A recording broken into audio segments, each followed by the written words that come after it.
Hola, buenas tardes. Mi nombre es Juan Carlos Velasco Penagos, soy residente de infectología del Hospital de Infectología Dr. Daniel Méndez Hernández del Centro Médico Nacional La Raza. Continuando con el temario de nosología, el día de hoy hablaremos de las infecciones oportunistas del sistema respiratorio en los pacientes con VIH.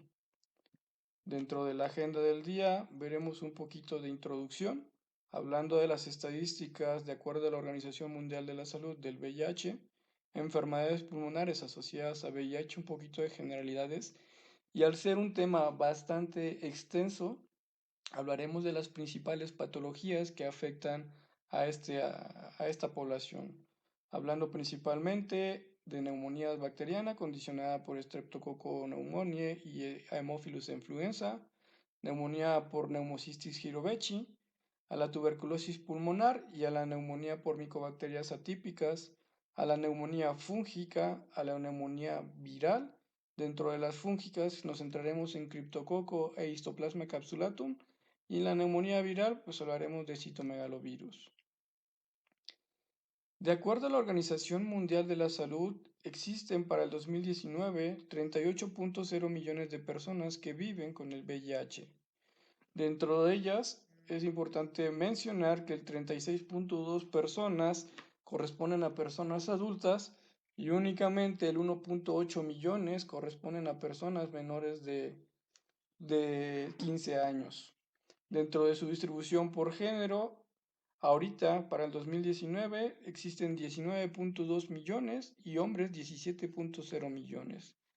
Es un dato bastante interesante porque la población de mujeres ha incrementado y ha superado a la población de hombres, quienes las personas homosexuales se considera que son el grupo mayor, más vulnerable para ello, pero pues en este caso ya no es así. Para el 2019 se registraron 1.7 millones de nuevos casos y dentro de ellos, en el mismo 2019, hubieron 690.000 muertes relacionadas al VIH. Aún es un problema de salud mundial, un problema que preocupa bastante y que a pesar de la evolución que ha tenido el tratamiento, es decir, la terapia antirretroviral, continuamos teniendo una mortalidad relacionada a la enfermedad, en donde aparentemente con los nuevos antirretrovirales la calidad de vida es la misma que la de un paciente no VIH. Y es importante ver estas estadísticas que se observan aquí en la parte superior derecha, en donde se ve la distribución de la gente que vive con VIH a nivel mundial, observando que en la parte azul la mayor cantidad corresponde a el continente africano con 25.7 millones de personas infectadas. En segundo lugar, el continente americano con 3.7 millones de personas infectadas. Y en tercer lugar, el sureste de Asia, igual con 3.7 millones de personas infectadas y el resto del mundo. Pero es importante correlacionar esta gráfica, que es la gente total con VIH, y esta gráfica, que son las personas que reciben terapia antirretroviral para el año 2019.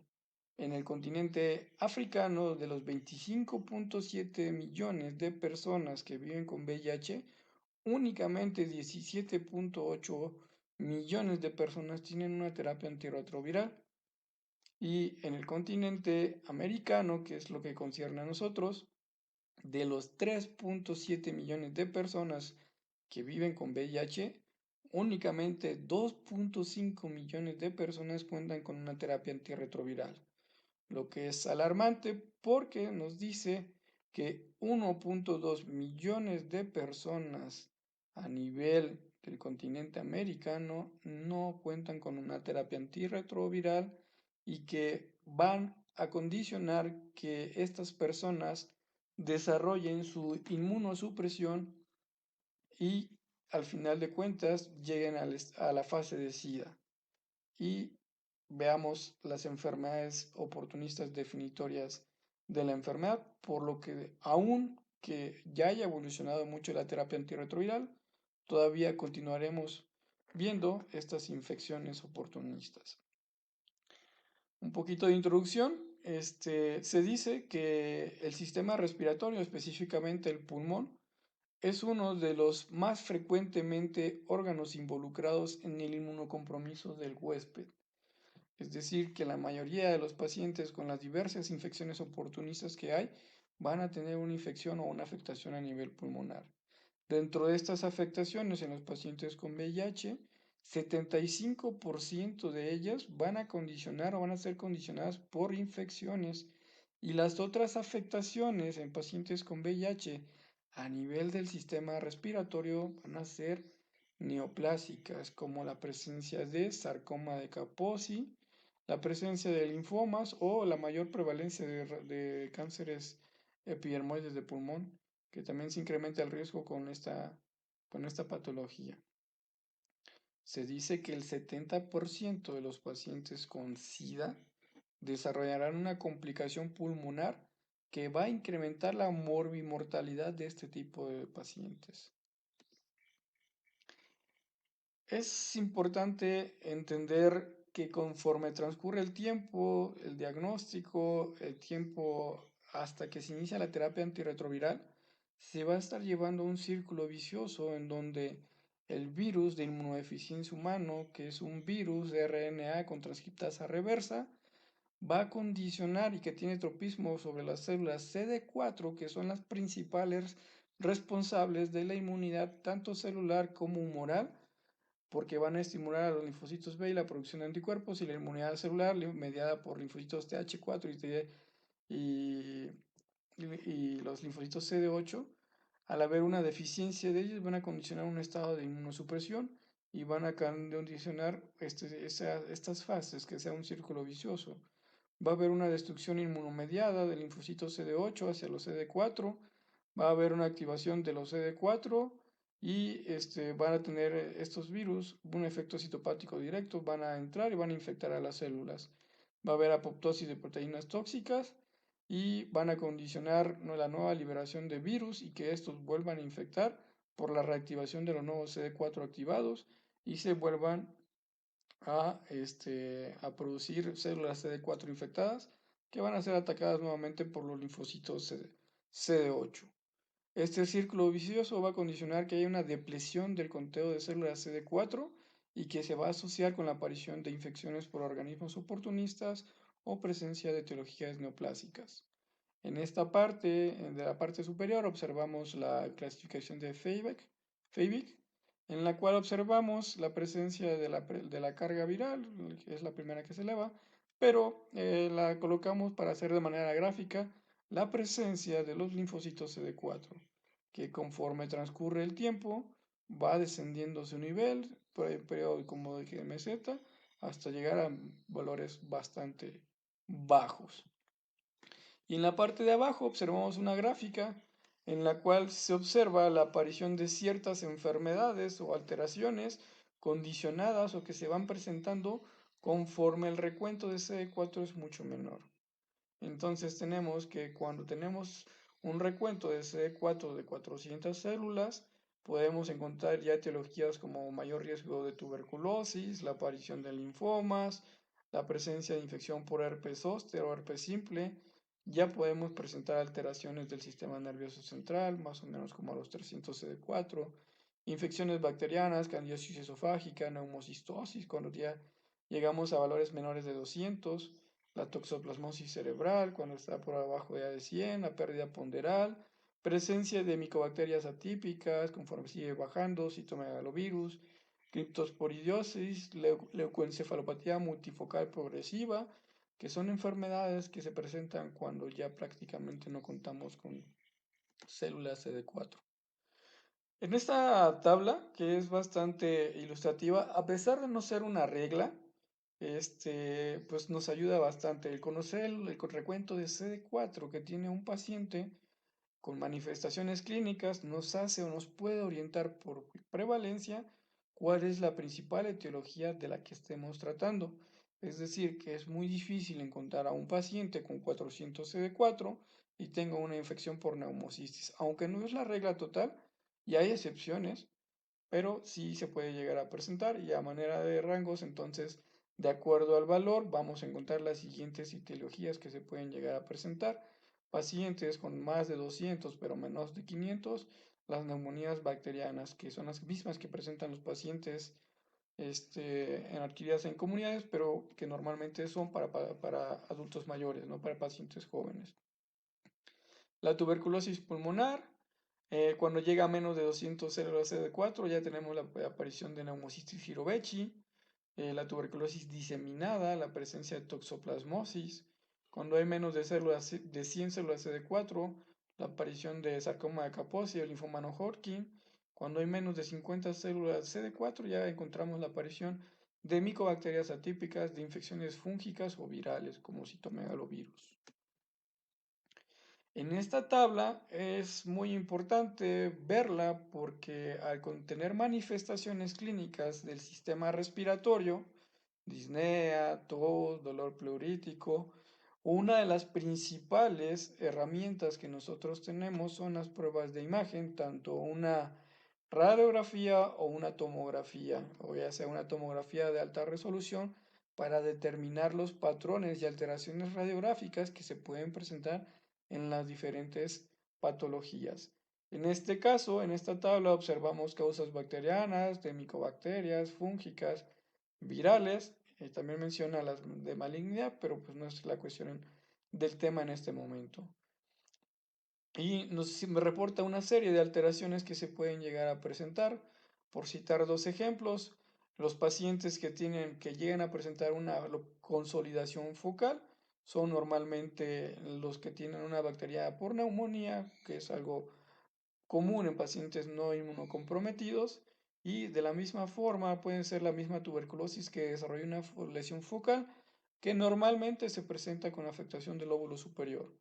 En la neumonía bacteriana, de la misma forma, podemos encontrar derrame pleural, pero no así linfadenopatías, que es lo contrario con la tuberculosis, en donde sí se observan linfadenopatías mediastinales o pariliares y es todavía mucho más la presencia de micobacterias atípicas como Mycobacterium avium complex.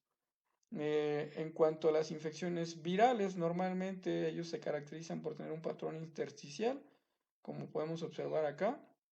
Y en cuanto a las infecciones fúngicas, también se caracterizan por tener un patrón intersticial difuso o presencia de micronódulos de menores de 5 milímetros. Y el aspergilio es el único que su principal patrón, la presencia de nódulos mayores de 5 milímetros. En este caso, aspergillos puede generar cavitaciones, neumocitosis puede generar quistes, que son frecuencias comunes, y esto nos puede ayudar mucho. Bronquiolitis, pues casi ninguna condiciona alteraciones del tracto respiratorio, a excepción de la tuberculosis y el aspergilio, que puede condicionar ciertas alteraciones a este nivel y generar bronquiectasias como tal. Entonces es una tabla que nos puede dar bastante ilustración sobre pensar en la principal etiología.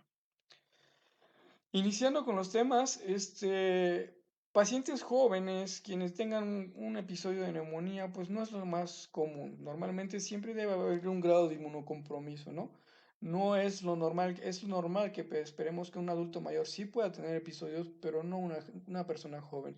Y si a esta ya es una neumonía recurrente, es decir, que tenga más de 2 episodios dentro del año, debe hacerse cribaje para VIH, pedirle la prueba porque debe ser nuestra principal sospecha. Esto es una correlación que hay en que la frecuencia de neumonías bacterianas antes y después de la terapia antirretroviral. Se creía que había una tasa de neumonías bacterianas de 22.7 casos por cada 100 personas infectadas con VIH, pero después de la terapia antirretroviral hay 9.2 casos por cada 100 personas, y hay una reducción bastante importante en cuanto a esta patología. Se dice que los principales factores de riesgo para presentar una neumonía bacteriana son aquellos pacientes que tengan menos de 200 células CD4, que son aquellos pacientes que no tengan una terapia antirretroviral, que no tengan una adecuada herencia y se encuentran en una falla virológica, inmunológica, pues ese tipo de pacientes tienen mayor riesgo de presentarla, los que fuman, pacientes usuarios de drogas intravenosas y aquellos pacientes que tengan infecciones crónicas por hepatitis virales como hepatitis B y hepatitis C. Dentro de los principales agentes etiológicos, al igual que una neumonía adquirida en la comunidad en un paciente inmunocompetente, En este caso, Streptococcus pneumoniae y Haemophilus influenza son los agentes más comunes de neumonía adquirida en la comunidad en VIH.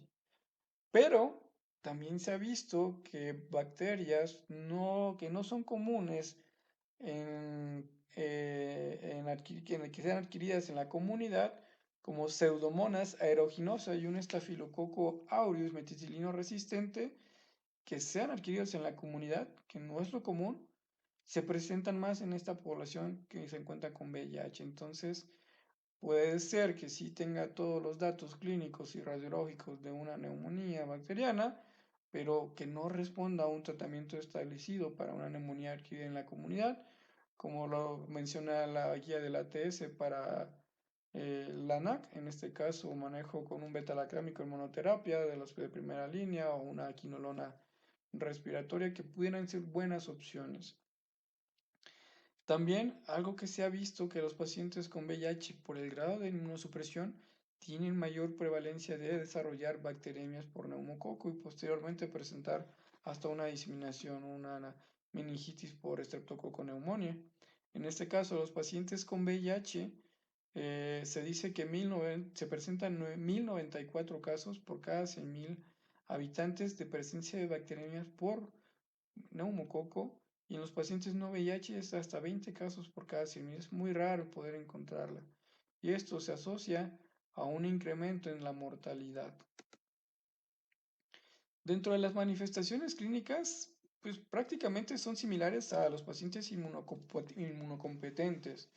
Pueden haber algunas ausencia de algunos síntomas o algo, pero normalmente van de la mano, la presencia de fiebre, escurrimiento nasal, dolor torácico o pleurítico, tos de tipo productiva principalmente, con esputo de tipo purulento, amarillento, y la presencia de disnea, que nos habla de una afectación ya bastante importante que puede condicionar un estado de sepsis para el paciente, que condiciona una disminución de la cantidad de oxígeno en sangre y que pueden conllevar a la muerte.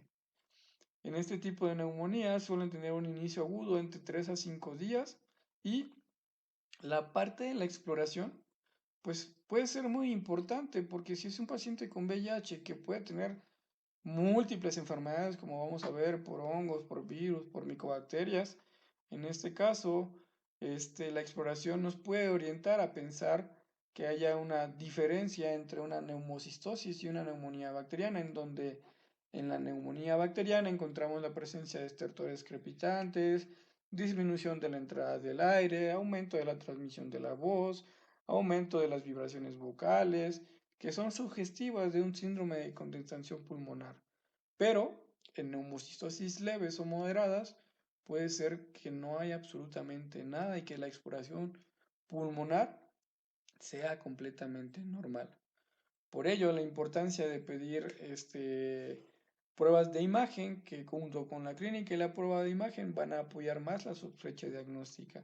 Para las neumonías bacterianas normalmente son unilaterales, pueden ser focales, segmentales o lobares, es decir, afectan solo una parte.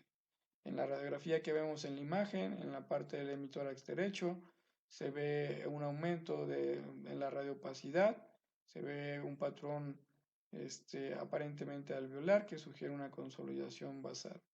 Sin embargo, si yo viera esta radiografía de acá, lo primero que yo pienso es una tuberculosis, una zona de consolidación en el lóbulo superior, primero Mycobacterium tuberculosis.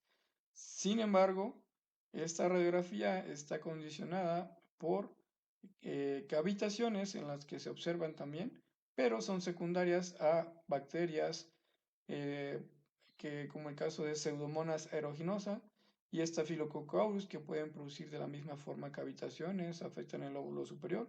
Lo primero que pensaría sería en TB, pero en estos organismos se incrementa su prevalencia en los individuos con VIH. De la misma forma, existen múltiples escalas, CRB-65, CURB-65, SmartCoV, y en este caso la más recomendada es el índice de severidad de neumonía, el PSI score, que nos ayuda a catalogar la severidad del cuadro para poder determinar un manejo ambulatorio o un manejo intrahospitalario que requiera algunos cuidados intensivos. En cuanto al diagnóstico de las neumonías bacterianas, pues es prácticamente lo mismo, es volver a ser redundante de lo que ya conocemos y lo que ya sabemos. Las guías para neumonía adquirida en la comunidad en pacientes no VIH se aplican para pacientes con VIH.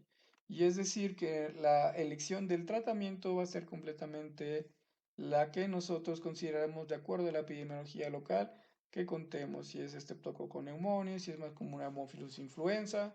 Entonces, y el tratamiento antimicrobiano irá dirigido para la mayor prevalencia que podamos encontrar.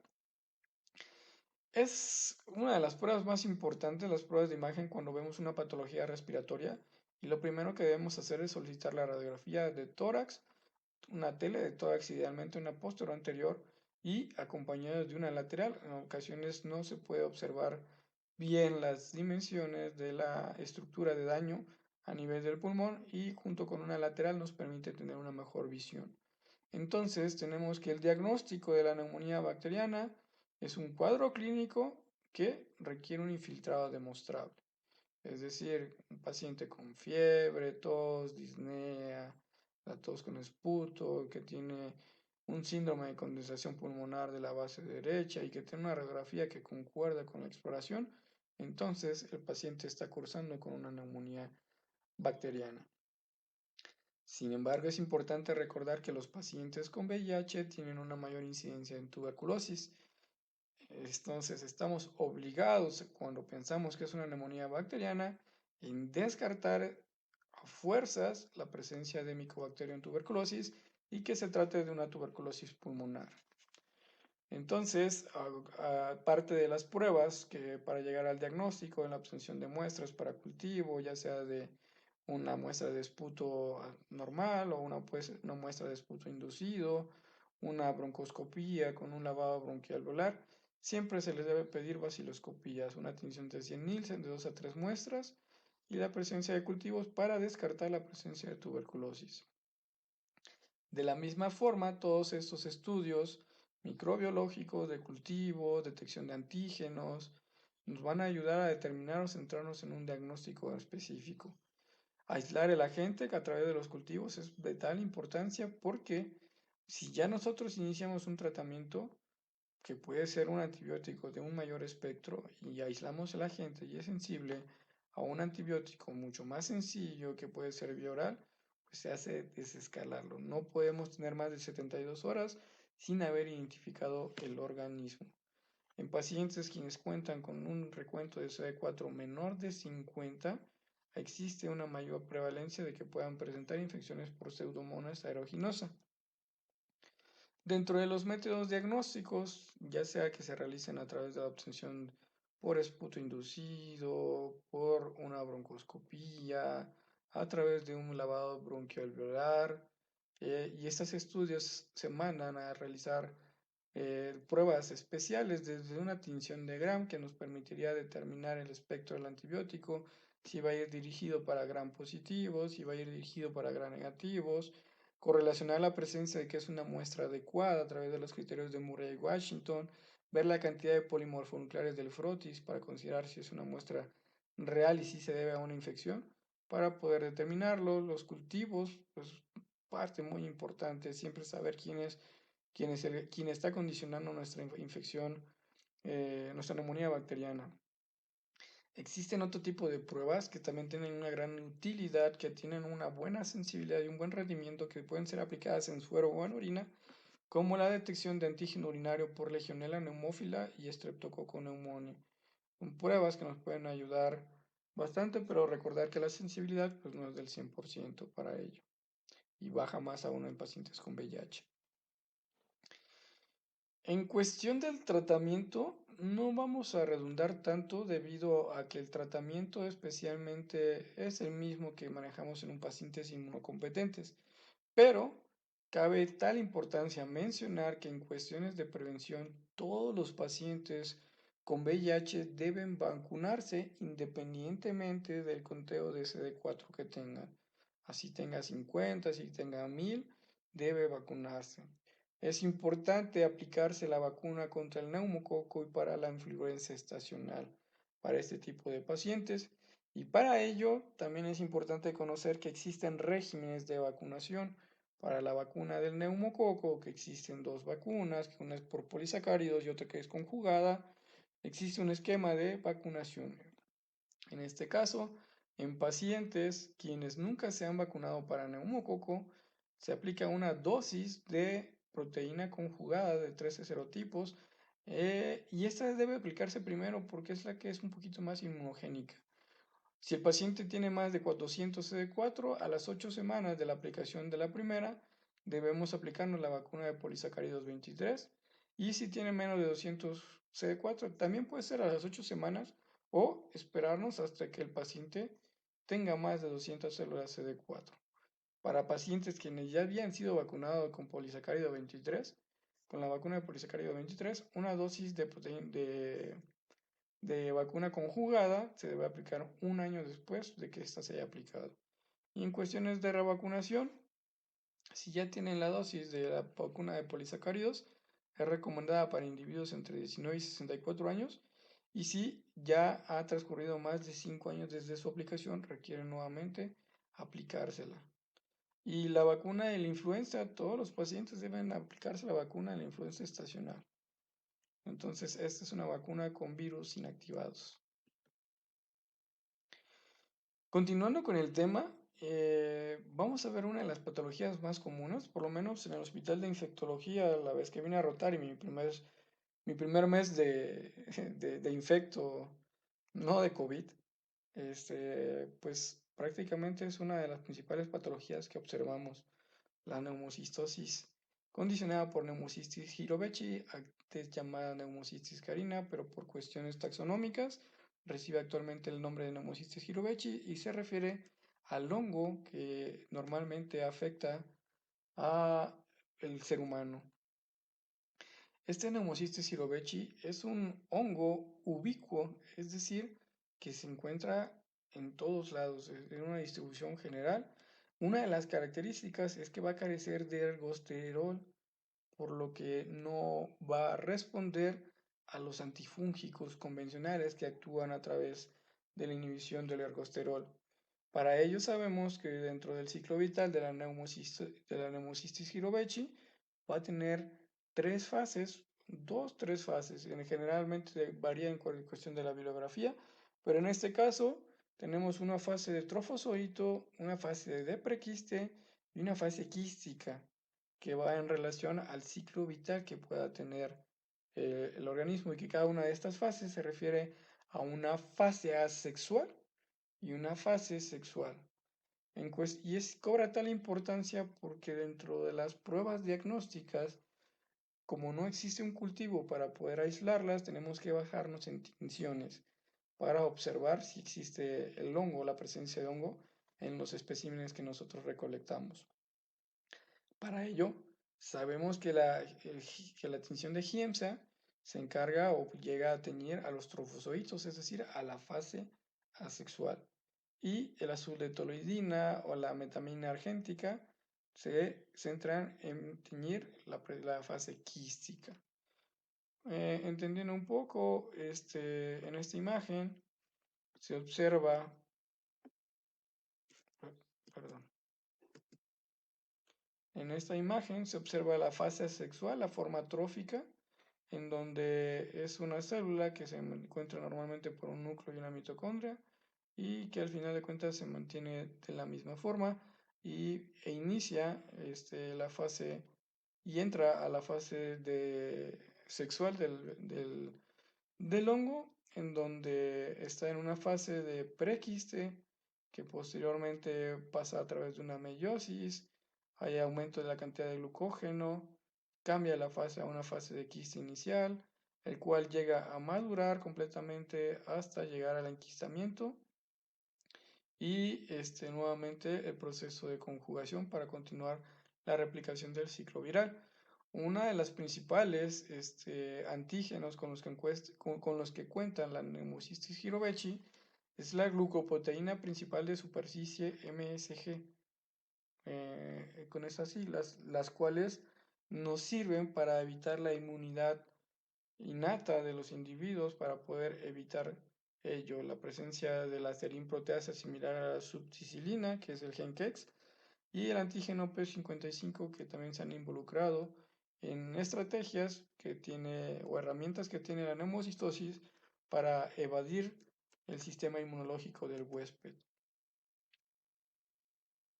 De la misma forma, este es un ciclo en el cual se ve la patogenia de la neumocistis, en la cual existe el proceso de infección por neumocistis jirovechi. Este va a adherirse al neumocito tipo 1 principalmente, que va a condicionar que haya una estimulación del sistema inmunológico, que va a condicionar quimiotaxis, va a traer neutrófilos, macrófagos y linfocitos CD4 que van a generar una respuesta inflamatoria exagerada con incremento de marcadores inmunológicos como factor de necrosis tumoral alfa, interleucina 8, interferón gamma, que van a condicionar un daño a nivel pulmonar de forma difusa, que es muy similar a lo que estamos viendo en COVID, que va a generar al final de cuentas un engrosamiento de la membrana alveolo capilar y que va a generar que haya alteración en el intercambio de gases. Los pacientes con neumocistosis son pacientes hipoxémicos en los cuales van a tener un gradiente alveolo arterial bastante elevado y que va a producir una insuficiencia respiratoria tipo 1. Dentro de la epidemiología se dice que esta va a ocurrir entre el 70 y 80% de los pacientes con SIDA. Es una de las infecciones pulmonares con mucho más prevalencia y concuerda con lo que les comentaba que observamos en el hospital. Esto fue previo a la terapia antirretroviral, pues actualmente pues, ha disminuido. 90% de los casos reportados ocurren en pacientes con menos de 200 células CD4. De hecho, las guías de la AIDS normalmente ponen como punto de corte 200 CD4, pero si tiene 250 y tiene un cuadro clínico compatible con hemocistosis, pues hay que considerarlo, ¿no? No es como una regla, pero sí nos sirve bastante poder delimitarla. Los factores de riesgo asociados a esta enfermedad, que el paciente cuente con un porcentaje de C4 menos de 14% antes de haber iniciado la terapia antirretroviral, que ya tengan episodios previos de neumocistosis, que el paciente esté con otra infección oportunista como candidiasis oral, que sean pacientes que estén cursando con neumonías bacterianas recurrentes, que tengan una pérdida no intencionada de peso o que cuenten con una carga viral, la carga viral elevada a más de 100.000 copias, también se asocia a un peor pronóstico o riesgo para presentar esta enfermedad. La incidencia de la neumocistosis ha declinado sustancialmente con el inicio, la primera, de la profilaxis y la terapia antirretroviral. Es una de las patologías que está muy bien establecida. La profilaxis, menos de 200 CD4 o alguna excepción si está entre 100 y 200 CD4, entre 100 y 200 y tenga una carga viral indetectable, pues igual se puede como que suspender la profilaxis, ¿no? Pero estrictamente todo paciente menos de 200 CD4 requiere tratamiento con profilaxis para evitar la aparición de la neumocistosis. Actualmente se dice que es menos de un caso por 100 personas desde la era de la terapia antirretroviral. Observamos en la imagen una tomografía de un paciente con neumocistosis, con presencia de patrón intersticial, bilateral, vidrio despulido, la presencia de un patrón alveolar de consolidación, la presencia de quistes que se observan que es muy común y que estos quistes pueden generar neumotórax o presencias de neumomediastino y condicionar mayor severidad del cuadro. Normalmente, hablando ya de manifestaciones clínicas, se dice que tienen un inicio subagudo, no es tan agudo como una neumonía bacteriana, tarda un poquito más de días en llegar a evolucionar y está formado por la triada de la neumocistosis, que es disnea progresiva, fiebre en días o semanas y la presencia de tos no productiva, que es otro dato bastante importante a resaltar, que la neumonía bacteriana y la neumocistosis en esta no tenemos esputo, la presencia de esputo, la tos es no productiva. Eh, en casos de leves a moderados, la exploración física es normal, como ya les había comentado. Únicamente podemos observar la presencia de taquipnea, taquicardia, algunos estertores difusos, pero no es una exploración pulmonar tan alterada. Y la neumonía fulminante se observa en pacientes no infectados por VIH, es muy poco común. En relación a las principales alteraciones que encontramos y lo que va a determinar la severidad del cuadro es el grado de hipoxemia que tienen. Se considera que un paciente con neumocistosis tiene una hipoxemia con una presión arterial de oxígeno menos de 70, y en este caso es muy importante determinar el gradiente alveolar arterial, porque si el paciente está hipoxémico le ponemos oxígeno y no responde de forma adecuada, requiere mayor concentración. Pero si llegamos a medir el gradiente alveolar de oxígeno versus el gradiente arterial, podemos encontrar que gradientes mayores de 45, mayores de 45 se consideran graves, moderados de 35 a 45 y leves menores de 35. También la DHL mayor de 500 se considera como un dato de gravedad.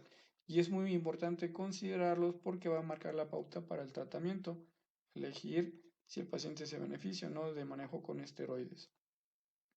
En estudios de imagen, las lesiones típicas encontradas en la afectación o la patología por neumocistis Hirovechi es la presencia de vidrio despulido que es bilateral, que es difuso normalmente, afectación en ambos lados, y se puede observar un patrón en alas de mariposa.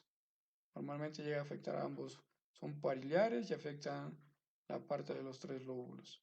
Pero pueden haber presentaciones atípicas, ya sea una afectación asimétrica que predomine en un solo hemitórax. La presencia de quistes, aunque aquí la señal atípica, es muy característico de la neumocistosis. Hemorragias, localización en el lóbulo superior también, adenopatías intratorácicas y neumotórax son manifestaciones atípicas, pero que sí se pueden presentar. Y se dice que cuando está la neumocistosis, del 13 al 18% de estas infecciones se encuentran coinfectadas, ya sea con una neumonía bacteriana, con tuberculosis o con un sarcoma de Kaposi. En la tomografía vemos un patrón intersticial, un patrón alveolar, la presencia de quistes subpleurales que pueden romperse y condicionar la aparición de un neumotórax. Entonces, estas son las principales alteraciones radiográficas que encontramos en este grupo de pacientes. En cuanto al diagnóstico, este hongo normalmente no se puede cultivar, no es cultivado, por lo que su diagnóstico tiene que ser en relación a la presencia de la demostración histopatológica y citopatológica en el tejido pulmonar, en el tejido que se obtiene por lavado bronquialular o a través de una muestra de esputo inducido. Estas obtenciones de muestras, si se les corren las tinciones, en un esputo la sensibilidad es menor del 50%, mejor no hacerlo, pero en una broncoscopía y en un lavado bronquialular llega a ser hasta mayor del 90 y del 90 al 99%.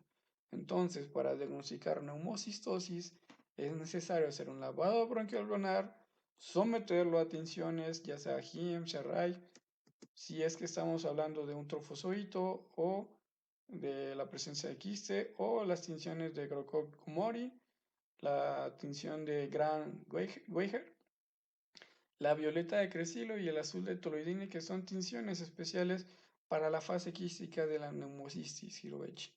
Y por considerar también la prueba de PCR, que no es muy utilizada, y la prueba de 1,3-D glucano, que normalmente es una composición del hongo que se puede medir en sangre y que nos puede dar bastante apoyo para el diagnóstico. Sin embargo, es importante recordar que en individuos con VIH la sensibilidad oscila entre el 40 al 50%.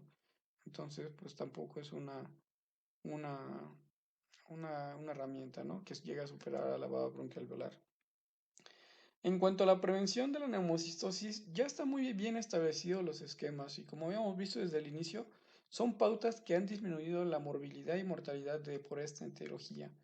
Se dice que pacientes que requieren profilaxis, la profilaxis tiene que ser con trimestoprim con sulfametoxazol o un régimen alternativo con dapsona de 100 miligramos vía oral cada 24, Aquellos quienes merecen son aquellos pacientes que tengan menos de 200 células CD4, que tengan menos del 14% del conteo total de linfocitos, o aquellos pacientes con CD4 menores de 200, pero menos de 250 si no se ha iniciado todavía la terapia antirretroviral. Entonces a ellos se les puede dar la profilaxis.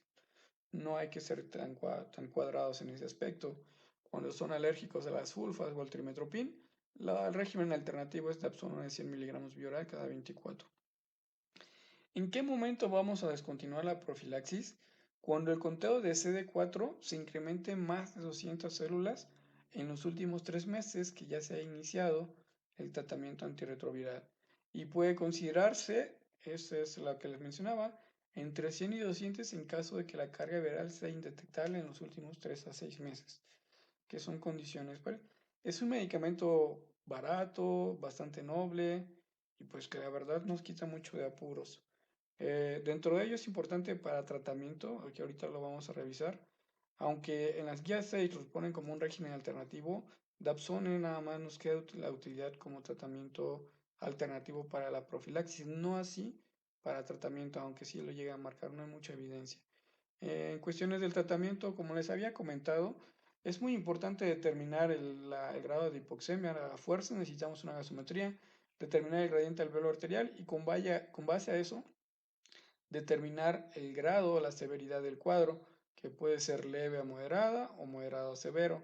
Es decir, si tiene un gradiente alveolo arterial mayor de 35, pues el tratamiento debe iniciarse con manejo con esteroides, ya que esto mejora la sobrevida de los pacientes y el esquema pues ya está bien establecido. De 1 a 5 días, 40 miligramos cada dosis de prednisona, del día 6 al 10 son 40 cada 24 y del 11 al 21 son 20 miligramos cada 24 hasta completar los 21 días de tratamiento junto con el esquema de trimetoprim de a dosis de 15 a 20 miligramos y sulfamethoxazol de 75 a 100 miligramos kilo día, que puede ser dividido en 4 o 3 dosis. Que este es el esquema en el régimen principal. Dapsone, primapina, tobacuane son los regímenes alternativos.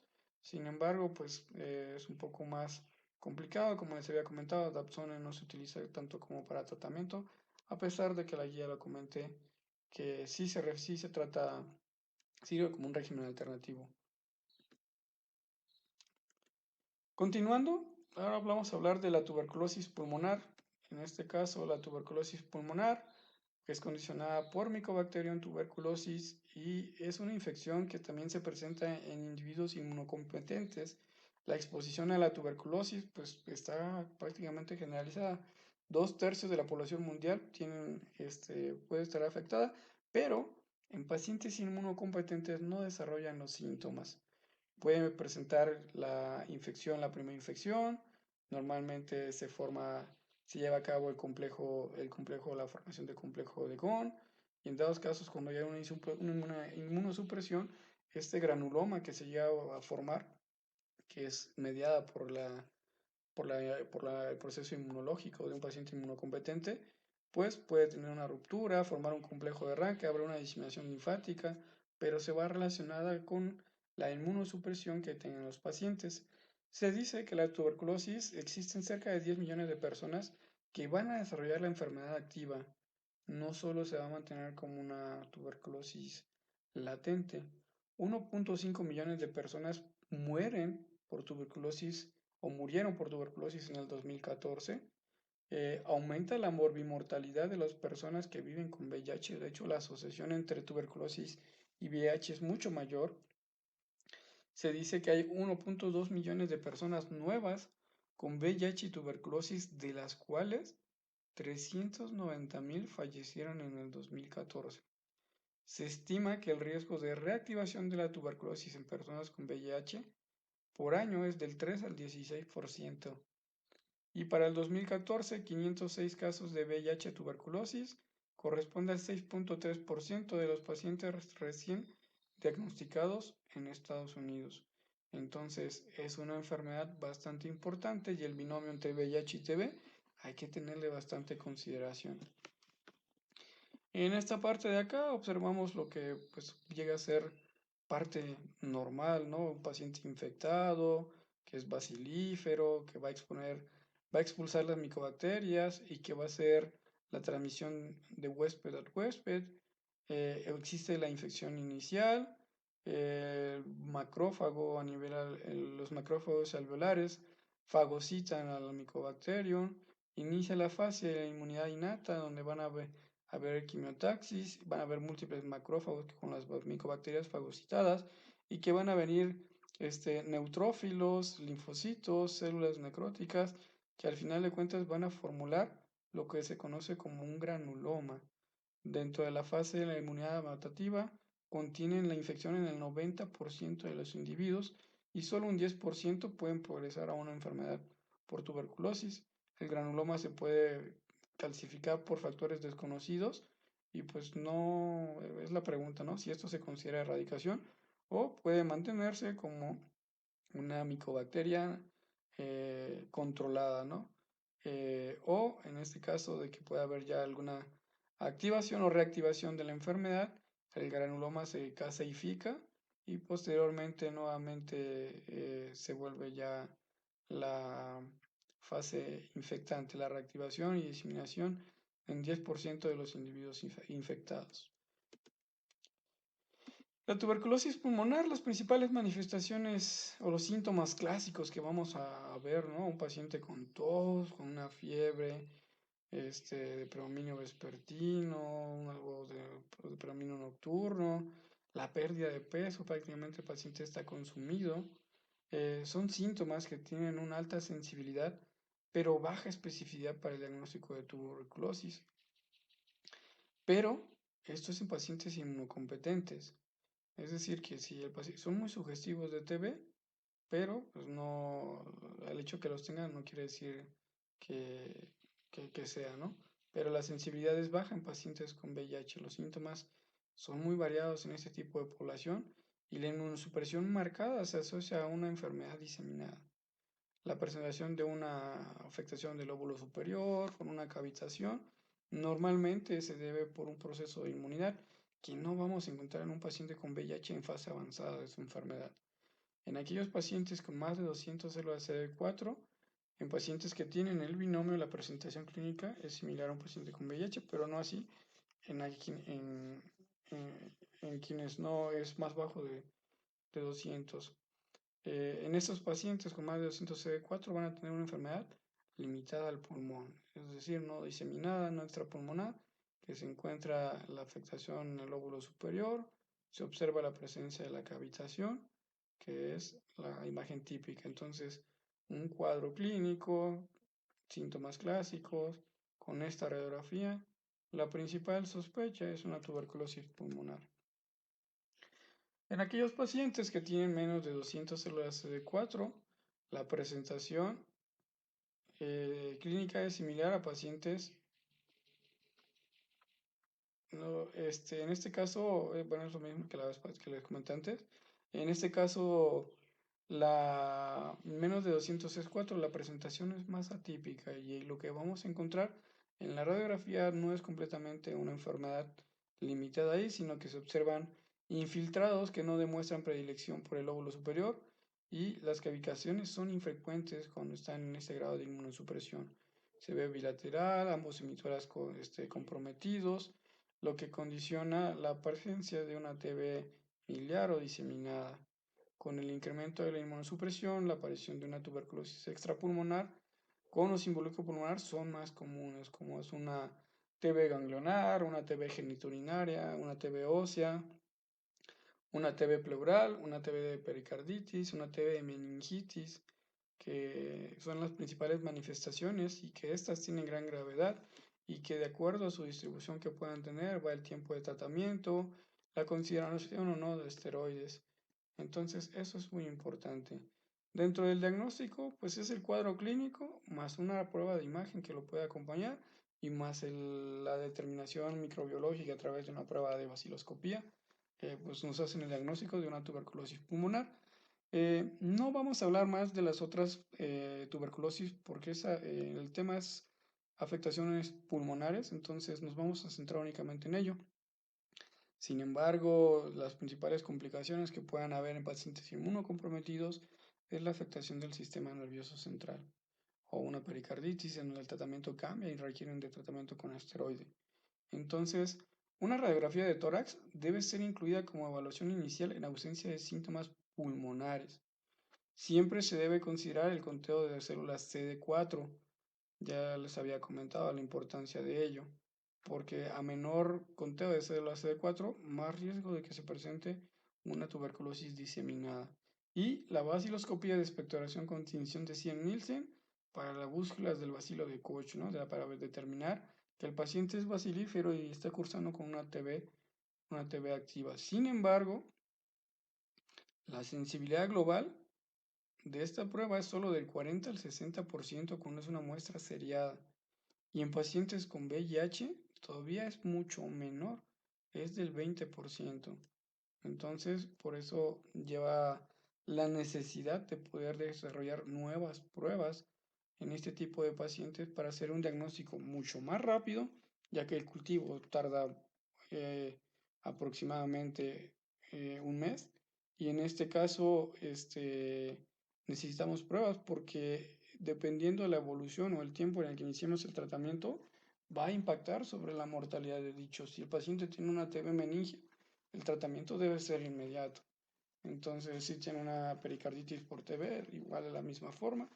Entonces, para no llegar a retrasar, necesitamos observar este, las nuevas pruebas. La relación de los cultivos sí son importantes y sí deben tomarse porque estas nos permiten poder diferenciar el tipo de especie. Aunque Mycobacterium tuberculosis es muy importante verla, también hay afectación bastante importante por Mycobacterium bovis y que tiene gran importancia en relación al tratamiento por la resistencia intrínseca a la piracetamida. Entonces, la sensibilidad diagnóstica de un cultivo de micobacterias es del 73% y de 87% llega a ser en una, bueno, este es en 73% en una prueba de baciloscopía por un esputo normal, 87% para el esputo inducido y el valor predictivo negativo del cultivo obtenido por aspirado bronquialveolar es del 91 contra el 96% comparado con el esputo inducido. El problema es que el tiempo es oro y en este caso el resultado del cultivo lo vamos a tener de hasta de 30 a 60 días. Sin embargo, siguen haciéndose porque nos permite realizarle pruebas de trobosusceptibilidad para aquellas que sean MDR o XDR. Ante la rápida progresión de la tuberculosis en pacientes con VIH, se requiere pruebas diagnósticas rápidas, lo que les había comentado, la aparición del NAT, del test de amplificación de ácido nucleico, y que a esta progresa un GeneXpert con determinación de el gen de resistencia asociado a rifampicina, pues prácticamente han revolucionado el diagnóstico de ello. Es muy sencillo, hacerle un lavado, una broncoscopía con lavado bronquialveolar, hacerlo un GeneXpert, y en 2 horas, de 2 a 3 horas tenemos el diagnóstico. Esta tiene una sensibilidad de 88% y especificidad de 95% en pacientes inmunocompetentes y en VIH su sensibilidad disminuye hasta un 80%, que en sí no es despreciable. Y el expert tiene la ventaja de que permite determinar el gen de resistencia a rifampicina, o que en este caso es el RPOB, que nos determine esa resistencia y considerar que que la micobacteria es una MDR, una multidrogoresistencia, porque tiene resistencia ya sea, en este caso, de rifampicina, pero también puede ser MDR si la tiene a isoniazida. Y complicarnos el panorama porque tendríamos que buscar un esquema de resistencia que es más complicado. Existen otras pruebas, el LAM, que es el lipoarabino manano, que igual esta puede determinarse por la orina. Sin embargo, en pacientes con VIH su sensibilidad baja a menos del 50%, casi del 30%. lo que no es una prueba bastante adecuada. La prueba basada en inmunidad, que es el IGRA, que en este caso es la cuestión de los interferones, tampoco es una prueba que sea adecuada en este tipo de pacientes porque no nos permite diferenciar entre una TB latente y una TB activa. Las pruebas de drogosusceptibilidad para determinar la resistencia a los antibióticos, las pruebas de drogosusceptibilidad genotípica, que nos permite determinar los genes asociados a resistencia, y pruebas de resistencia basada en test de amplificación de ácidos nucleicos, que viene siendo lo mismo. Para el tratamiento de la tuberculosis pulmonar, de nuevo repito, no vamos a tocar las tuberculosis extrapulmonares. El tiempo de tratamiento de la tuberculosis pulmonar en pacientes con VIH son 6 meses de tratamiento, ya sea con isoniazida, rifampicina o rifabutina, más pirazonamida y etambutol por 2 meses. Si las pruebas de drogosusceptibilidad reportan sensibilidad a isoniazida y a rifampicina, el etambutol puede descontinuarse. El problema es que cuando ya tenemos resultado de las pruebas de drogosusceptibilidad, pues ya terminamos los 2 meses de tratamiento de la fase intensiva, ¿no? Entonces, como que no es algo tan aplicable. Y pasamos a una fase de sostén que va a estar llevada por la isoniazida más rifampicina o rifabutina y que vamos a completar 4 meses de tratamiento. En este caso es muy importante señalar que en los regímenes que nosotros utilizamos son 65 dosis de la fase de sostén, en la cual, perdón, son los 4 meses de la fase de sostén en la cual se recomienda de 5 a 7 días por semana y habitualmente nosotros manejamos de 3 a 5 de 3 a 5, de 3 veces por semana, entonces varía de la recomendación y que en algún punto puede generar cuestiones de resistencia. Cuando hay aparición del gen RPOB, el esquema empírico de resistencia a rifampicina, en este caso hay un esquema empírico, pero también ya tendríamos que pasar a base de un experto. Pero en teoría, cuando hay gen resistencia a rifa, se da isoniazida más rifampicina o ribabutina más pirazonamida más etambutol y se agregan otros 2 fármacos, uno de los cuales una quinolona respiratoria, amoxi o levo, más un aminoglucósido, que en este caso es amicacina. Y este es el esquema empírico para cuando hay resistencia a rifampicina. Las dosis de tratamiento isoniazida son de 5 miligramos por kilo, la rifampicina 10 miligramos por kilo, pirazonamida es de 18.2 a 25 y el etambutol de 14.5 a 29 miligramos por kilo de peso. Y es importante en este caso al considerar la terapia antirretroviral porque existen interacciones con rifampicina. En este caso no se recomienda el uso de inhibidores de proteasa, petricitabina, ribapirina, el vitegravir, cobicistat y alafenamida de tenofovir porque interactúan con la rifampicina, por lo que no son recomendados. Y en este caso, lo que hemos visto que se recomienda utilizar dolutegravir a doble dosis para el tratamiento de la tuberculosis pulmonar y una vez que ya se inicia la terapia antirretroviral. En cuanto a las pautas de inicio de tratamiento que va en relación a la tuberculosis y al tratamiento antirretroviral, va a depender del conteo de CD4. Es decir, en aquellos pacientes que tengan menos de 50 CD4, una vez que nosotros iniciamos la terapia antifímica, en 2 semanas nosotros ya podemos iniciar la terapia antirretroviral. Y en aquellos pacientes que tengan más de 50 CD4, podemos esperar a terminar la fase intensiva de la terapia antirretroviral, es decir, a las 8 semanas. Porque esto es muy importante porque recuerden que existe lo que se llama el riesgo de síndrome de reconstitución inmunológica que se presentan en los pacientes una vez iniciada la terapia antirretroviral en forma temprana. Y en este caso, que puede ser desde cuadros leves, fiebre éctica, aumento de las linfadenopatías, empeoramiento de los infiltrados pulmonares, aumento del tamaño de los tuberculomas, afectación meningitis, presencia de derrame pericárdico, tamponaje cardíaco, falla respiratoria y llevar a la muerte. Para el manejo del síndrome de reconstitución inmunológica, la dosis que se debe o las pautas que se deben manejar es el uso de esteroide con prednisona a 1.5 miligramos por kilo día, 2 semanas y luego 0.75 miligramos kilo día por otras 2 semanas.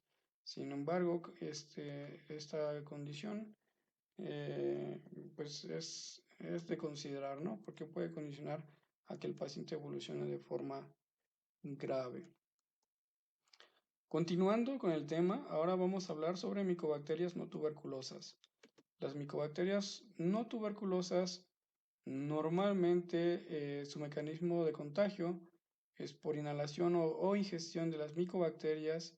En este caso, los pacientes con VIH que van a estar afectados son aquellos que tengan un recuento de CD4 menos de 50 células por mililitro cúbico.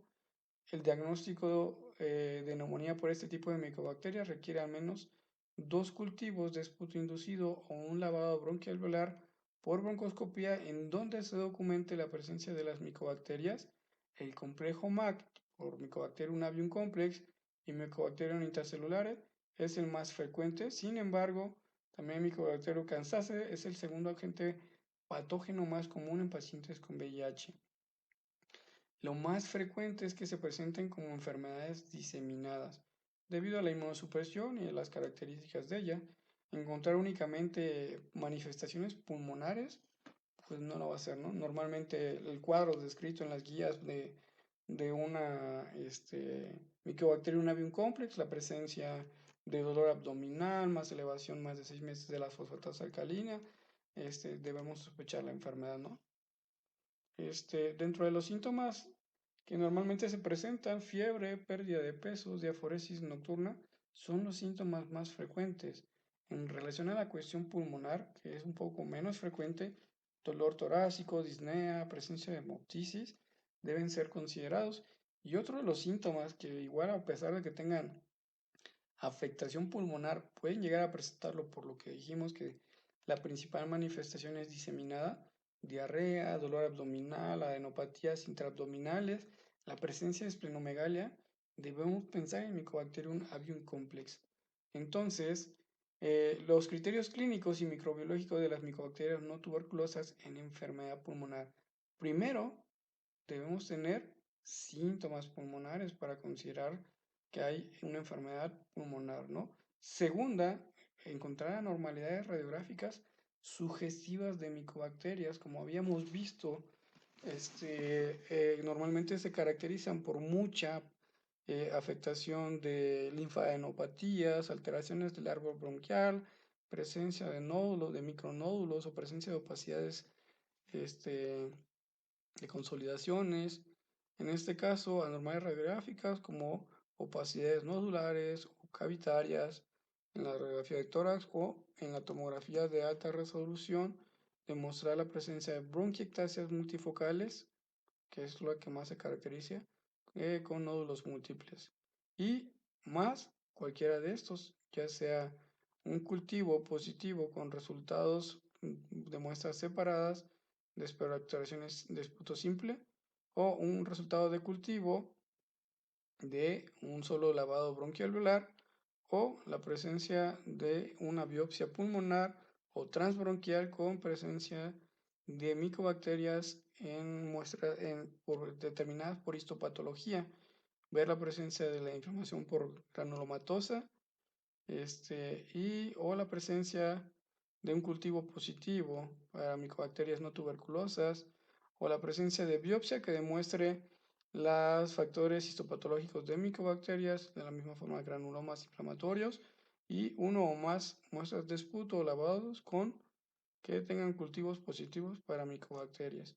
Entonces, cualquiera de estos son los criterios para llegar a hacer el diagnóstico.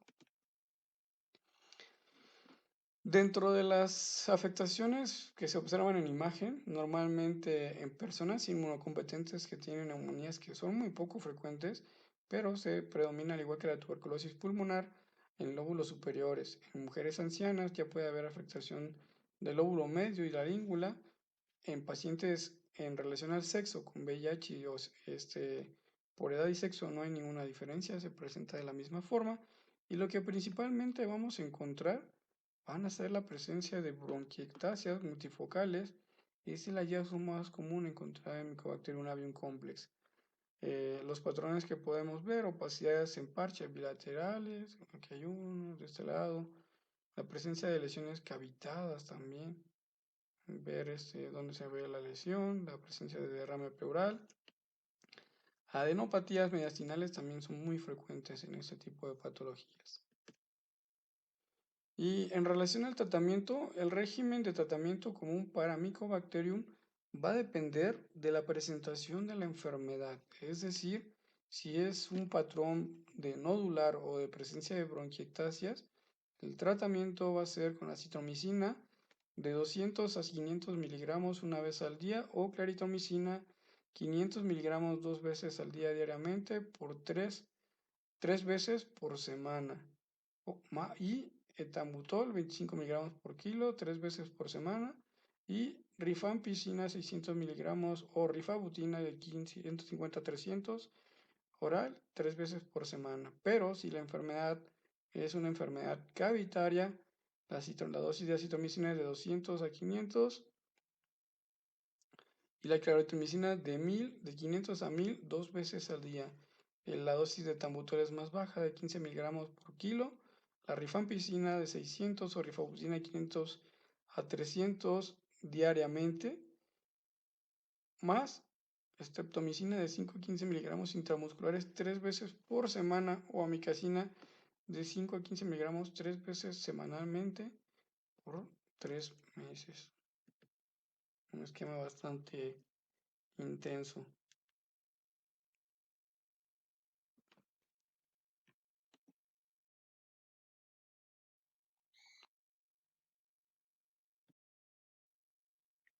Bueno, continuando con el tema, ahora vamos a ver lo que son las neumonías fúngicas, que también son otra parte de organismos que están relacionados con los pacientes que tienen un mayor grado de inmunosupresión.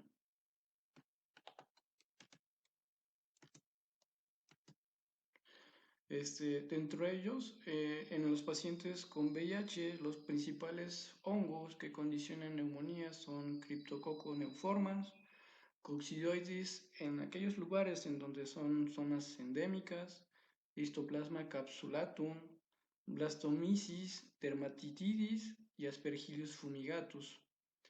En realidad son organismos que rara vez son causa de una neumonía. No debe ser nuestra primera sospecha diagnóstica. De hecho, normalmente se empiezan a considerar en aquellos pacientes que no responden a un tratamiento antibacteriano, que persisten con una fiebre por más de 7 días a pesar del tratamiento, pues habría que considerarlos. Estos se van a presentar en un grado de inmunosupresión mucho mayor, normalmente en aquellos pacientes que tienen menos de 100 células CD4 y normalmente van a las manifestaciones clínicas que puedan tener, pueden ser tanto síntomas locales en el sitio de la infección, es decir, que sea puro síntoma respiratorio en caso de una neumonía fúngica, o que normalmente lo que ocurre es que tengan a generar una diseminación hematógena, o ya sea que la neumonitis o la neumonía por Cryptococcus neoformans no es como que la presentación habitual y se tiende a pensar que hablar de criptococo es hablar de afectación al sistema nervioso central. En esta tabla podemos ver una distribución regional endémica de los organismos fúngicos que condicionan infecciones pulmonares en individuos con VIH, en donde Histoplasma capsulatum normalmente se encuentra en estas áreas endémicas, en Ohio, Missouri, Mississippi, en los valles del río de Mississippi, en los Estados Unidos, y en esta parte lo que nos compete es en México, normalmente en el sureste, relacionado igual a la presencia de los cenotes que existen en la península de Yucatán, parte de América Central y otras entidades. Blastomyces, esta no se encuentra en México. Coccidioides y mitis, en este caso, sí se encuentra en las zonas nortes del Estado de México. Y al igual mencionar el punto de que el hecho no se presentan de forma habitual, normalmente pueden ver o pueden presentarse en zonas que no son endémicas, pero a raíz de que tuvieron una exposición en la región endémica. Coccidioides posadi se encuentra en el sureste de México, igual, también nos afecta a ambas especies de coccidioides. Paracoccidioides brasilensis en ciertas áreas de México también, y Penicillium marrefei, que también esta no se encuentra en México. Todas las demás, pues sí son consideradas. Dentro de estas neumonías, pues vamos a empezar a hablar de la neumonía fúngica por criptococo. Como ustedes pues, saben, la del criptococo presenta dos especies, Neoformas y Cryptococcus gattii. Neoforma tiene una distribución en todo el mundo, es pandémico. Y Cryptococcus gattii, su distribución es en Australia y en regiones subtropicales del Pacífico noreste. Hablando de su afectación al sistema nervioso central, la infección por Cryptococcus gattii normalmente se da en pacientes inmunocompetentes, a viceversa de Cryptococcus neoformans, que es lo que normalmente vemos acá nosotros, donde es en pacientes inmunocomprometidos la aparición de este, pero específicamente el Cryptococcus es hablar del sistema nervioso central. Se creía que antes de la terapia antirretroviral, aproximadamente del 5 al 8% de los pacientes desarrollaban criptococosis diseminada. Se observa en pacientes con con menor cantidad de células CD4, en este caso se puede presentar en menos de 100. Las guías de la AIDS reportan que menos de 50 se asocia con mayor riesgo de criptococosis diseminada. Como les había comentado, puede generar un cuadro sistémico igual, desde afectaciones en la piel, como se ve en la imagen, pues, que son pápulas con borde eritematoso, ligeramente umbilicadas, que hacen señalar a una lesión muy parecida a un molusco contagioso. Y cuando su principal diseminación es al sistema nervioso central, genera una meningitis basilar, y los síntomas predominantes pueden ser cefalea, afectación de nervios craneales, deterioro del estado de conciencia, datos de una focalización, que pues, nos hablan de una criptococosis diseminada. En relación a la neumonía fúngica por criptococo, que es una manifestación poco habitual, es muy poco frecuente, los síntomas igual que síntomas generales que van a aparecer en casi todas las neumonías, fiebre, tos, la presencia de disnea, dolor torácico y hemoptisis pueden aparecer. Y al igual si recuerdan la tabla que vimos al principio, las alteraciones radiográficas de este tipo de organismos fúngicos son infiltrados intersticiales difusos, como se observan en la imagen. Puede haber áreas de consolidación focal, en este caso no se ven en la imagen. Pueden generar cavitaciones, normalmente en este caso de los hongos hablar de aspergillos, pero también criptococo produce cavitaciones, nódulos, adenopatías y pueden llegar a presentar también derrame pleural. Entonces este sí es un patrón alveolar, aquí sí se ve consolidado, nódulos, presencia de patrón de vidrio despulido que habla de un patrón intersticial. Entonces la afectación de una neumonía por criptococo es muy diversa. Para hacer el diagnóstico, pues tenemos las pruebas. Primera es el cultivo para criptococo. A diferencia de los demás hongos, tiene un crecimiento aproximado a 7 días.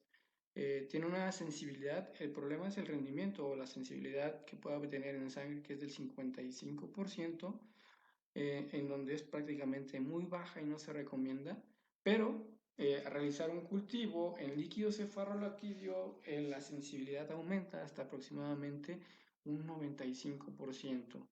En este caso de los cultivos utilizamos el medio de Stipe o semilla de Níger, Saborau, extracto de levadura o agar BHI, que son medios de cultivos para hongos y que en este caso criptococo genera colonias mucoides limitadas, convexas, brillantes y de aspecto de leche condensada, como se ve igual en la imagen. Sin embargo, no es como de las pruebas más rápidas, y aparte pues por la sensibilidad que tiene, más que nada en neumonía por criptococo, el rendimiento sería muy bajo, ¿no? Nos quedaría más realizar el cultivo para líquido cefalorraquídeo igual. Pero hay pruebas que son mucho más rápidas, la búsqueda de las levaduras en tinta china, en caso de líquido cefalorraquídeo, Y en el caso de una neumonía por criptococo, en este caso lo que utilizaríamos sería el antígeno para criptococo. Esta se utiliza como una prueba de tamizaje. Va a ser tanto positiva como en afectación del sistema nervioso central como en neumonía por criptococo. Sin embargo, hablar de valores bajos hace pensar más que el paciente esté cursando con una neumonía por criptococo y valores altos, ya pensar que tiene una afectación del sistema nervioso central. En cuanto a la neumonía por criptococo, el tratamiento de la enfermedad pulmonar focal por criptococosis sin afectación del sistema nervioso central con un antígeno para criptococo aislado, en este caso que el cuadro no sea tan severo, el tratamiento es a base de fluconazol de 400 miligramos vía oral diariamente hasta por 12 meses.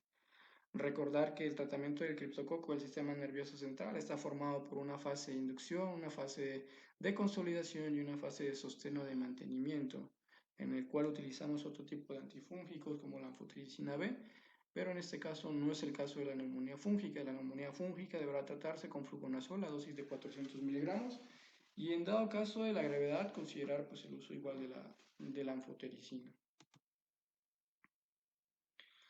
Continuando, con la otra neumonía fúngica de las que más encontramos es la condicionada por Histoplasma capsulatum. Es importante entender que es un hongo dimórfico debido a que tiene dos fases, la fase micelial o de conidias y la fase levaduriforme. Es llamado Histoplasma capsulatum. Normalmente las zonas en donde se encuentran es endémico en el sur central de los Estados Unidos, en América Latina, incluyendo Puerto Rico. En áreas endémicas tiene una incidencia anual del 5% en pacientes infectados con VIH y se espera que aparezca en aquellos pacientes que tengan un conteo de CD4 menor de 150 células, en donde se incrementa el mayor riesgo de padecer la enfermedad. Sin embargo, de lo mismo que comentábamos, la incidencia de la histoplasmosis ha disminuido con la terapia antirretroviral.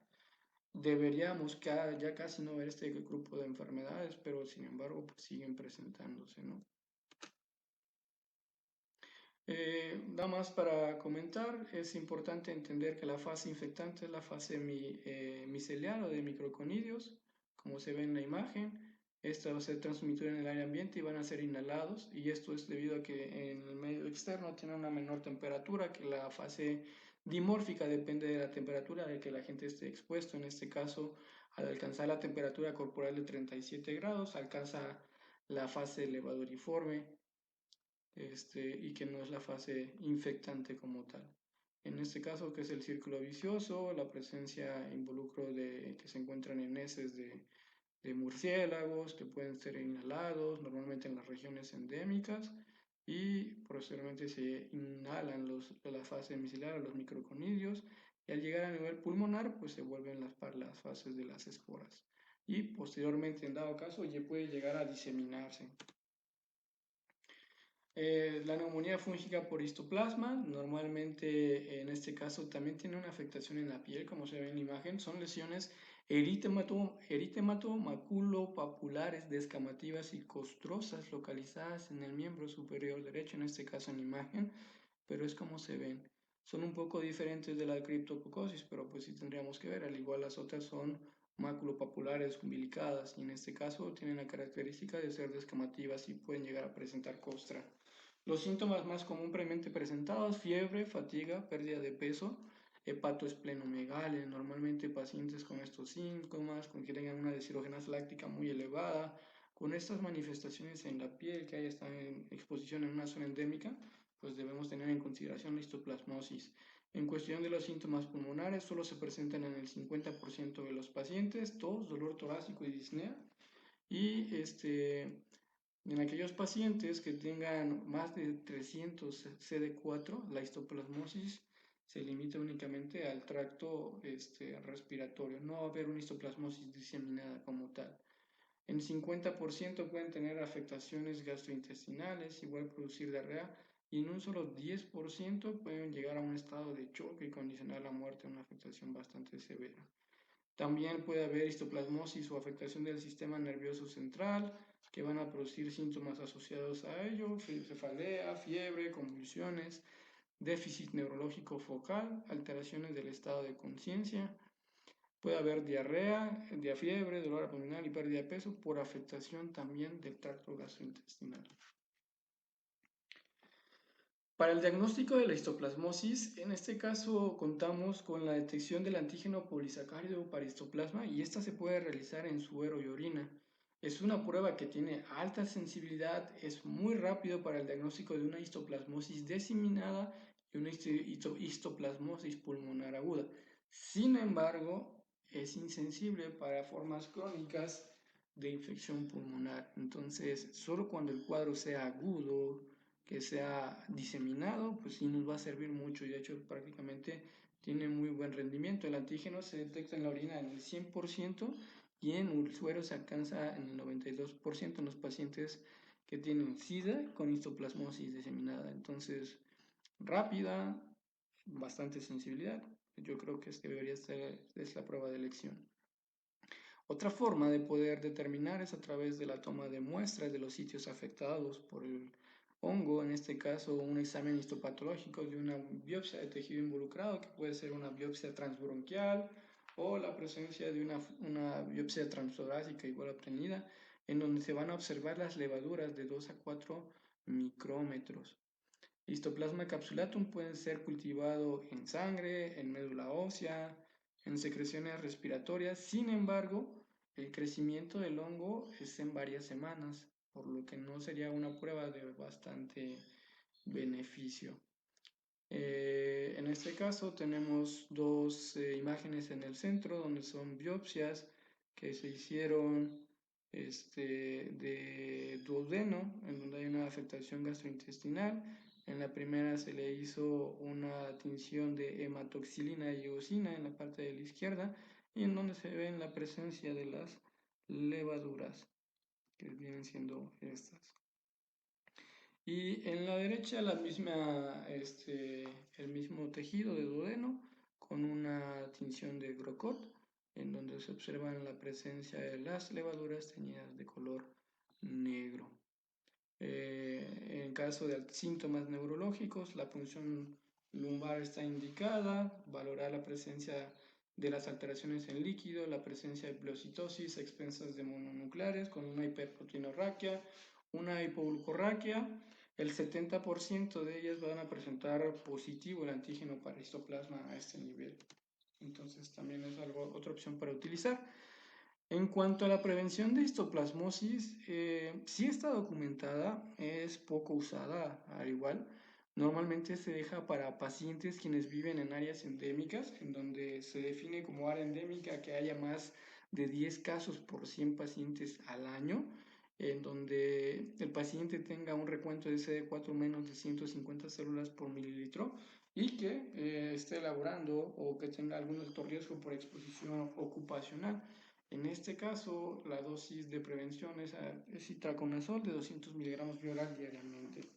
Y la profilaxis debe ser suspendida cuando el paciente cuente con más de 150 células CD4 por más de 6 meses. En este caso, suspenderíamos la profilaxis.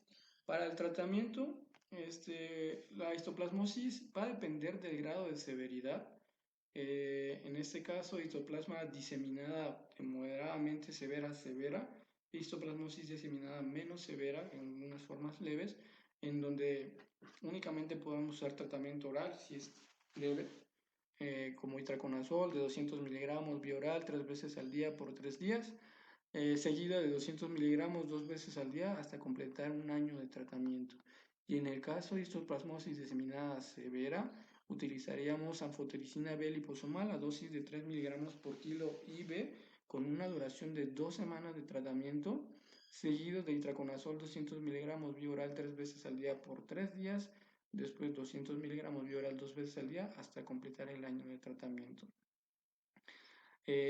Normalmente en este caso también hay una baja prevalencia. El tratamiento antirretroviral igual se inicia de manera casi conjunta, en donde el riesgo de presentar un síndrome de reconstitución inmunológica es bajo.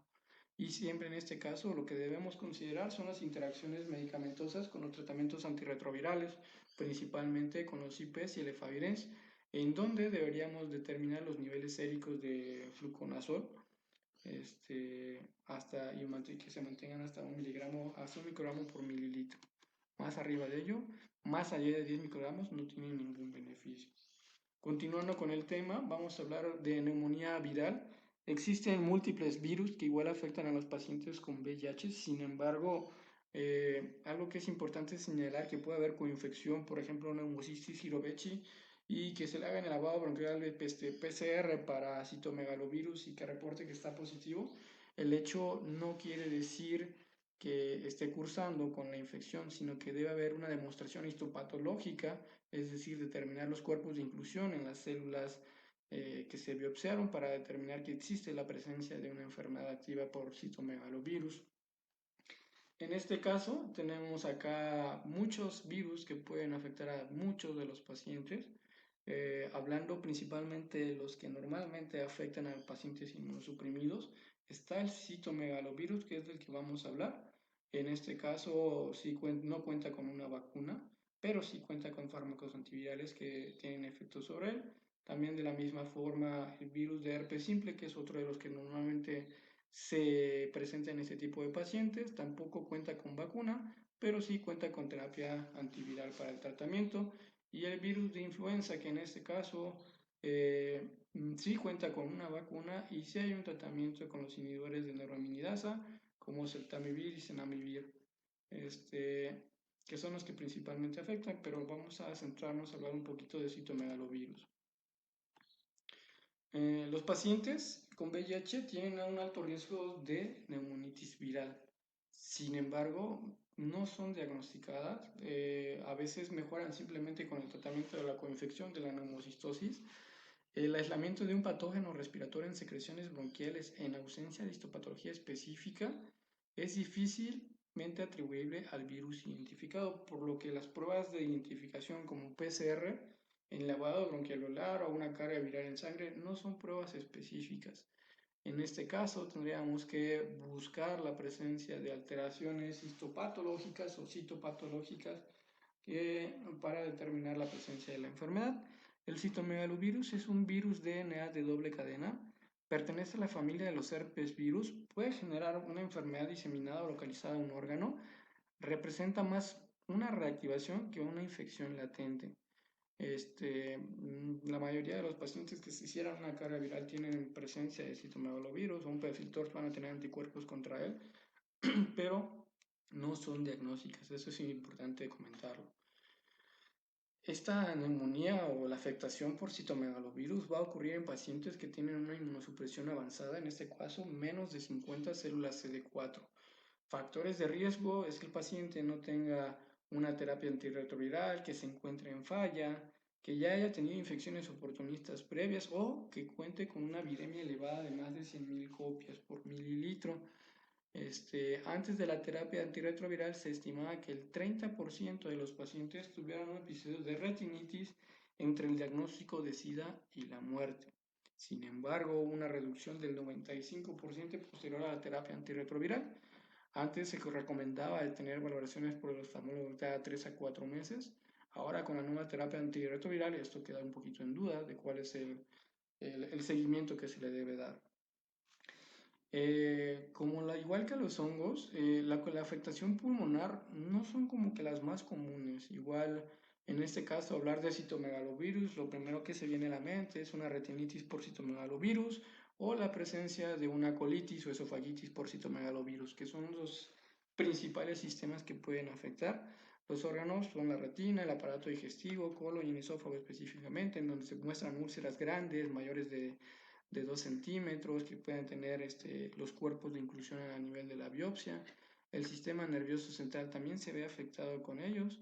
Y la presentación de una neumonitis por CNV es muy poco frecuente. De la misma forma, considerar en ellos ante una falta de respuesta al tratamiento de entidades más comunes que puedan estar condicionando la neumonía. La PCR, la detección de antígenos, la presencia de cultivos, tienen un valor predictivo bajo, es decir, que están presentes en pacientes sanos que no tienen una enfermedad localizada. Sin embargo, En algunos sitios específicamente, el líquido cefalorraquídeo, en vitro o la presencia del humor acuoso, con una PCR positiva a ese nivel, sugieren la enfermedad a órgano localizado. Ahí sí podríamos considerar que estamos hablando de una retinitis, una uveitis por citomegalovirus. Pero en sí no se recomiendan para diagnóstico de CMV de una enfermedad órgano localizada. Para la neumonitis viral por CMV, el diagnóstico es difícil. La PCR de lavado bronquialveolar no es diagnóstica. Entonces, lo que se debe hacer es que requiera un cuadro clínico radiológico muy compatible, es decir, que tenga esos los síntomas de fiebre, tos, disnea y que se observen infiltrados pulmonares intersticiales difusos bilaterales, que es la manifestación radiológica más común como se observa en la radiografía, infiltrados intersticiales bilaterales, y que se le realice una broncoscopía para obtener una muestra en donde se observen los cuerpos de inclusión en tejido pulmonar. Sería completamente el diagnóstico. En este caso, por la toxicidad, por la mielotoxicidad, por la nefrotoxicidad que se encuentran en los tratamientos para citomegalovirus, en este caso ganciclovir, valganciclovir, foscarnet, que son medicamentos que tienen una alta toxicidad, no se recomienda. Y de hecho, lo que les comentaba, evaluaciones por oftalmología cada 3 o 4 meses, esto era antes de la era moderna de la terapia antirretroviral. Ahorita pues ya no está bien establecido lo que se debe realizar. Para el tratamiento de la neumonía, de la neumonitis por citomegalovirus, en este caso es igual que la retinitis por CMV, únicamente que, como vemos acá abajo, el rol del valganciclovir no está bien establecido, no es recomendado. Sin embargo, por ser el fármaco que es vía oral, se llega a utilizar, pero lo ideal es que tuviéramos manejando el ganciclovir a una dosis de 5 miligramos por kilo intravenosos cada 12 horas por 14 a 21 días y después continuar de 5 miligramos por kilo IV cada 24 horas y la terapia debe ser mantenida hasta 3 a 6 meses. Generalmente mantener la aplicación del medicamento intravenoso no, por eso se pasa a una vía oral para que el paciente se lleve el medicamento, o la otra opción puede ser el Forscarnet, en dosis de 60 miligramos por kilo día, IV, cada 8 horas de 14 a 21 días. Después, 90 a 120 miligramos cada 24 y mantenerlo igual de la misma forma hasta 3 a 6 meses. No es muy práctico,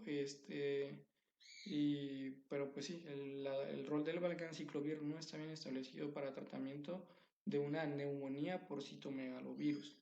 La duración de la terapia tampoco está bien establecida y las dosis que manejamos es lo mismo. Se debe suspender el tratamiento cuando se alcanza un recuento de CD4 mayor de 100 células por mililitro. Es un tema bastante amplio, espero les haya sido de su agrado. Si tienen alguna duda, igual por el WhatsApp. Hay muchas otras patologías, Aspergillus, etcétera, ¿no? Es un tema muy amplio. Yo creo que cada una de estas enfermedades requieren una clase por sí sola. En este caso, pues fueron varias, es un poco largo y tedioso, pero bueno, que pasen buenas noches.